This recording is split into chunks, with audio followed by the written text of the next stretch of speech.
စိတ်ပြင်းပြင်းစိတ်နဲ့မောင်မမစိတ်ရဲ့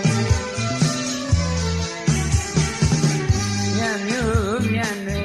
ညကပါလေမလီရင်လာလာမမစိတ်ရဲ့ဝတ်သမျှစိတ်စင်သမျှအစိတ်ပန်းသမျှအစိတ်